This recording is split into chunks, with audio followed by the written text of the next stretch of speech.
ওনাদেরকে মাংস কেন দেওয়া হচ্ছে না? ওনাদেরকে মাংস দেওয়া যাবে না, নিষেধ আছে। কি বলছেন আপনি এসব? বুঝে বলেন, এটা তো ওনাদের প্রাপ্য। আরে বাইরে আমারে কইতেছেন কেন? আমার কয়ে লাভ আছে? সুভাই আমার নিষেধ করছে, নিষেধ আছে। এনামকে অনেক কাজ আছে, জানতো পরে কথা কইন। এই বাক করে কথা। আশ্চর্য, এটা কোন ভাই গোস্তাদার ভাই, এই আপনারা সবাই দাঁড়ান দাঁড়ান। এই তাড়াতাড়ি কাজ করো না, বুঝলাম না, দেরি হয়ে যেতেছে না? আপনি নাকি গরিবদেরকে মাংস দিতে মানা করে দিয়েছেন, নিষেধ করেছেন আপনি, কারণ কি? কারণটা খুব সোজা। সেই সহজ কারণটাই কি?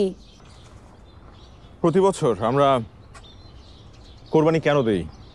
যেন গরিব লোকেরা, যাদের সারা বছর মাংস খাওয়ার সৌভাগ্য হয় না, তাদের জন্য একটু মাংসের ব্যবস্থা করে দেওয়া, রাইট?